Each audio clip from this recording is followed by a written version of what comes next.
Hello students, welcome you all to today's lesson. Today we will discuss the second stanza of the poem On Killing a Tree by G. Patel. আজকে তাহলে আমাদের আলোচনার বিষয় হচ্ছে On Killing a Tree এই পোয়েমটির তৃতীয় স্তবক. In the first stanza, the poet expresses the growth of a tree, and in the second stanza, the poet expresses the cruel and violent manner of a human being in which the people wanted to destroy a tree. তাহলে second স্ট্যান্ডাতে হচ্ছে একটা নিষ্ঠুর এবং হচ্ছে একটা হিংস্রভাবে যে গাছটাকে ধ্বংস করার যে পদ্ধতি সেটাই কিন্তু হচ্ছে ব্যাখ্যা করা হয়েছে. Now let's start the second stanza. Show, hack and chop. তাহলে কোপাও এবং টুকরো টুকরো করে কাটো. তাহলে in the first stanza, the one sweep of a knife is not enough to kill a tree completely. একটা ছুরির আঘাতই কিন্তু যথেষ্ট ছিল না গাছটাকে কাটার জন্য. As the tree draws sustenance or nutrients from the mother earth. তাহলে একজন প্রকৃতি মায়ের কাছ থেকে বা মাটি থেকে সে কী করেছে মানে পুষ্টি রসদ সংগ্রহ করে ধীরে ধীরে বেড়ে উঠেছে. কাজে সেটাকে এক কোপে মারা সহজ নয়. তাহলে কী করতে হবে? Show, hack and chop.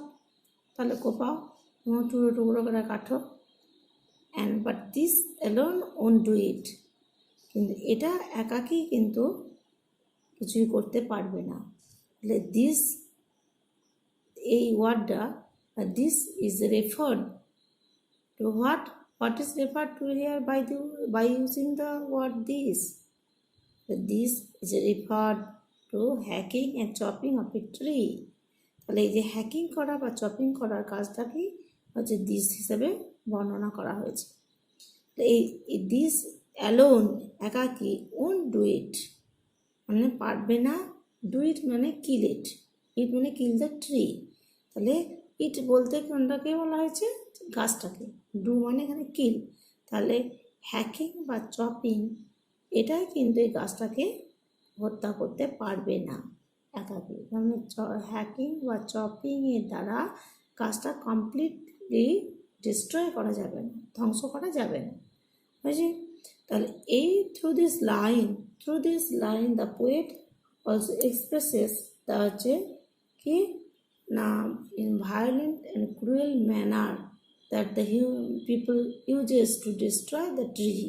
মানে হচ্ছে তাহলে এই যে মানে নির্দয় যে একটা পদ্ধতি ব্যবহার করেছে গাছটাকে সম্পূর্ণরূপে ধ্বংস করতে.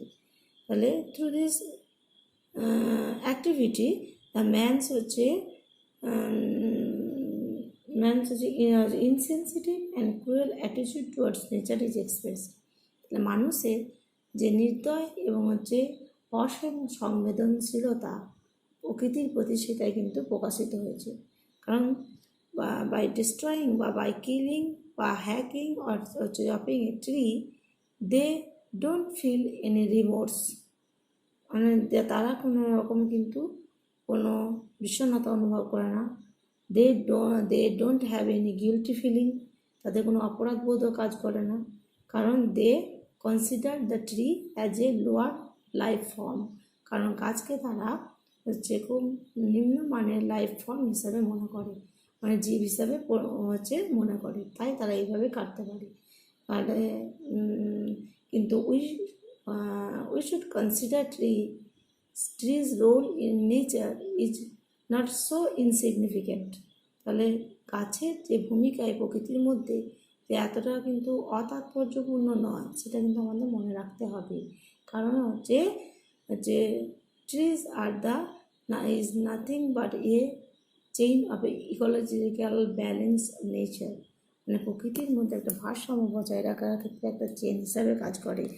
ইটস এ লিভিং বিইং এবং এটা হচ্ছে এর জীবন আছে বা সজীব বস্তু, তাই না? তাহলে প্ল্যান্টস হ্যাভ লাইফ, মানে গাছের জীবন আছে. এটা কিন্তু আমাদের ভাবা উচিত. Not so much pain will do ইট.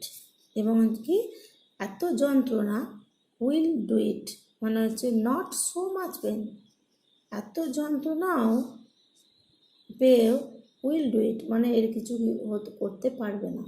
আর তাহলে when the tree is chopped or hacked it হচ্ছে কি feels or suffers the pain and agony like human beings। তাহলে হচ্ছে মানুষের মতো হচ্ছে গাছকে যখন কাটা হয় বা চপ করা টুকরো টুকরো করে কাটা হয় তখন কিন্তু এরা হচ্ছে পেন বা অ্যাগনি যন্ত্রণা অনুভব করে। হ্যাঁ, সেই যন্ত্রণাও কিন্তু কি উইল নট ডু ইট মানে কিছুই করতে পারবে না। এত যন্ত্রণা সাফার করলেও কিন্তু তা হচ্ছে ট্রি রিফিউজেস টু ডাই মানে হচ্ছে তাই যে হচ্ছে মরার ব্যাপারটাকে প্রত্যাখ্যান করে। সে হচ্ছে সে গাছটি অলসো দ্য ট্রিজ অলসো হচ্ছে struggles for existence like human being যেমন হচ্ছে নিজেদের অস্তিত্বের জন্য সংগ্রাম করে, ঠিক তাদের মতো তাদের এই অস্তিত্বকে টিকিয়ে রাখার জন্য হচ্ছে তারাও কিন্তু হচ্ছে গাছেরাও কিন্তু হচ্ছে সংগ্রাম করে। তাই জন্য বলছে যে হ্যাকিং বা চপিং এর পর এত যন্ত্রণা অনুভব করে গাছটা, এবং সেই যন্ত্রণা কিছুই করতে উইল নট ডু ইট মানে হচ্ছে এর কিছুই করতে পারবে না। The bleeding bark will heal এবং হচ্ছে কি এই রক্তক্ষরণশীল যে গাছের গুঁড়িটা উইল হিল আবার আরোগ্য লাভ করবে। এখানে ব্লিডিং বার্ক মানে হচ্ছে the tree also bleeds like human being when it is chopped. যখন গাছকে কাটা হয় এটা কিন্তু রক্তক্ষরণ হয়। It means that from this cutting pieces of the tree the sap হচ্ছে ড্রিপস দ্যাট ইজ হচ্ছে কি হচ্ছে like a blood of human being. এটা হচ্ছে মানুষের ব্লাডের মতো যে স্যাপ বা হচ্ছে রসক্ষরণ হয় সেই রসটাকে কিন্তু মানুষের ব্লাডের সঙ্গে হচ্ছে মনে করা হচ্ছে মানুষের ব্লাডের সঙ্গে তুলনা করা হচ্ছে। এখানে হিউম্যান বিইংসের মতো দ্য ট্রি অলসো ব্লিডস কারণ কি না ট্রি হ্যাজ লাইফ। এখানে tree has been personified by referring it bleeding bark. রক্তক্ষরণশীল সেই গুড়ি থেকে আবার কি করে উঠবে না আবার আরোগ্য লাভ করবে মানে সেরে উঠবে। হিল মিনস হচ্ছে উইল বি কিওর্ড মানে আবার সেরে উঠবে। তাহলে it's a personification bleeding bark হচ্ছে ইটস এ ইমেজ। হ্যাঁ, তিনি হচ্ছে ব্যবহার করেছেন যেটাও কবি এখানে ব্যবহার করেছেন। এবং ইটস কি অ্যালিটারেশনও বলতে পারি। অ্যালিটারেশন মানে হচ্ছে কি হচ্ছে repetition of a same sound. এখানে bleeding starts with the letter B and bark হচ্ছে starts with the letter B. তাহলে বি এই দুটো রিপিট করছে, রিপিটেশন অফ সেম সাউন্ড যদি হয় তো সেটাকে বলা হচ্ছে অনুপ্রাস বা হচ্ছে অ্যালিটারেশন। তাহলে it's A figure of speech. তাহলে দুটো ফিগার অফ স্পিচ আমরা পেলাম, একটা হচ্ছে পার্সনিফিকেশন আর একটা হচ্ছে alliteration.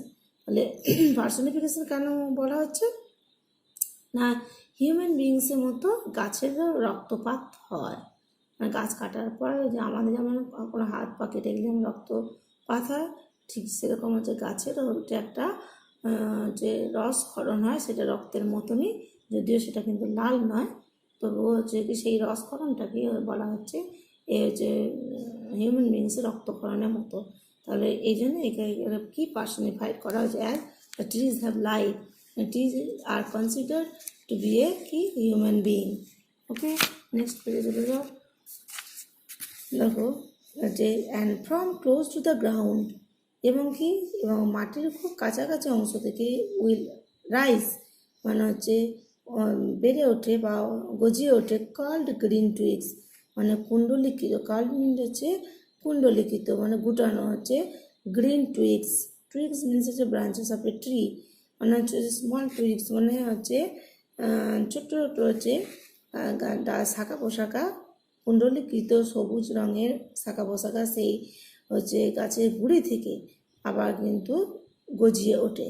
From close to the ground মানে হচ্ছে after hacking or cutting the remaining part of the tree গাছের যে অংশটুকু পড়ে রইল গোড়ার দিক থেকে সেই অংশটুকু থেকে আবার কি হয় না যে কুণ্ডলীকৃত সবুজ ছোট্ট ছোট্ট শাখা পোশাখা বেরিয়ে ওঠে, that is green and it has the wrinkle, মানে গুটুনো মানে দাগ থাকে, মানে গুটুনো সরাসরি মানে সোজা হয় না, একটু কোঁকড়ানো কোঁকড়ানো একটু গাছের ডাল সেগুলো বেরিয়ে ওঠে, দ্যাট ইজ মিনিয়েচার বাউস, মানে হচ্ছে যেটা হচ্ছে কি হচ্ছে ছোট্ট হচ্ছে গাছের ডালের মতো মিনিয়েচার বাউস। তাহলে এখানে গ্রিন টুইগস দ্যাট হচ্ছে কি রাইজ ফ্রম হচ্ছে close to the ground are refer to as হচ্ছে miniature boughs, and because they are not so large as the হচ্ছে গ্রোন আপ ট্রি, মানে বড় বৃক্ষের মতো নয়, ছোট ছোট শাখা সম্বলিত হচ্ছে একটা কি হচ্ছে গাছের ডালের মতো শাখা নিয়ে এটা বেড়ে ওঠে গাছের গোড়া হচ্ছে খুব মাটির কাছাকাছি অংশ থেকে হয়েছে। অ্যান্ড হুইচ ইফ আনচেকড, মানে যদি এটাকে হচ্ছে আনচেক মিনস কন্ট্রোলড, এটাকে যদি নিয়ন্ত্রণ করা না হয়, উইল এক্সপেন্ড এগেন, মানে এটা কিন্তু আবার বেড়ে উঠবে টু ফার্মার সাইজ, মানে আগেকার আকারে, মানে হচ্ছে আবার বৃক্ষে পরিণত হবে। যদি এই শাখা পোশাখাগুলোকে যদি আবার হচ্ছে কন্ট্রোল করা না হয়, তাহলে সেটা কিন্তু আবার গাছের আকার নেবে। ওকে, এখানে গ্রিন টুইগস দেখো হচ্ছে কি সিগনিফাই করছে, what does it signify? It signifies the Vitality of a tree that does not হচ্ছে কি হচ্ছে গিভিন হচ্ছে সো ইজিলি, এত সহজে যে গাছটা হচ্ছে কি হচ্ছে ধীরে ধীরে বেড়ে উঠেছে, মাটি থেকে পুষ্টি রসদ সংগ্রহ করে নিজেকে মেরে ধরেছে, শক্তি সঞ্চয় করে নিজেকে প্রাণবন্তভাবে মেরে ধরেছে, সেই প্রাণবন্ত ভাবকে সে চট করে প্রাণবন্ততাকে সে কখনোই কিন্তু সে হারাতে চায় না, মানে সে কখনোই কিন্তু হচ্ছে কি চায় না যে সে এত সহজে বশ্যতা স্বীকার করতে, মানে কি এত সহজে হার মানতে সে চায় না। তার সেই জন্য যে যে গাছটা হচ্ছে কি না এত দিন ধরে এত ধীরে ধীরে তা হচ্ছে সূর্যালোকের সাহায্যে বেসিক এলিমেন্টস, মানে হচ্ছে তিনটে হচ্ছে মূল হচ্ছে এলিমেন্টস নিয়ে এসে যেটা হচ্ছে বড় হয়েছে ধীরে ধীরে, সেটা হচ্ছে কি এবং মাদার আর্থের কোলে, মানে হচ্ছে প্রকৃতি মায়ের কোলে যে গাছটা ধীরে ধীরে হচ্ছে বেড়ে উঠেছে, সেই প্রকৃতি মায়ের কাছ থেকে সে কিন্তু এত সহজে কিন্তু হার মানতে চাইছে না। তার মানে হিট রিফিউজেস টু ডাই, মানে হচ্ছে এর মানে এ মরার ইচ্ছাটাকে হচ্ছে প্রত্যাখ্যান করছে, সেই জন্য কিন্তু সেই remaining part of the tree, মানে গাছের যে অবশিষ্ট অংশ, সেই অংশটা হচ্ছে গাছের খুব কাছাকাছি মাটির খুব কাছাকাছি অংশ থেকে আবার কুণ্ডলীকৃত সবুজ গাছপালা শাখা পোশাখা বেরিয়ে ওঠে, গজিয়ে ওঠে।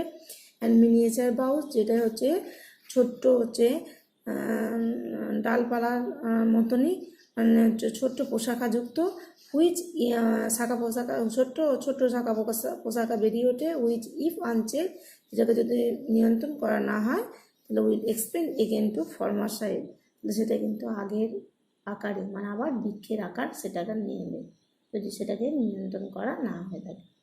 ওকে, তাহলে দেখো ইট দিস হচ্ছে গ্রিন টুইগ, এই মধ্যে দিয়ে কিন্তু কি বোঝা যাচ্ছে, ইট অলসো হচ্ছে expresses the resilience of a tree, মানে গাছের যে অস্তিত্ব টিকিয়ে রাখার যে সংগ্রাম, যে অস্তিত্ব যে রক্ষা করার জন্য গাছের যে প্রচেষ্টা, সেটাই কিন্তু আমাদেরকে মনে করিয়ে দেয়। তাহলে it also expresses the resilience of a tree, গাছের যে অস্তিত্বকে হচ্ছে বজায় রাখা যে ছবিটা, সেটাই কিন্তু এটা তুলে ধরে এর মধ্যে দিয়ে। ঠিক আছে, তারপর তোমরা পড়তে থাকো, অসুবিধা হলে পরে বলবে।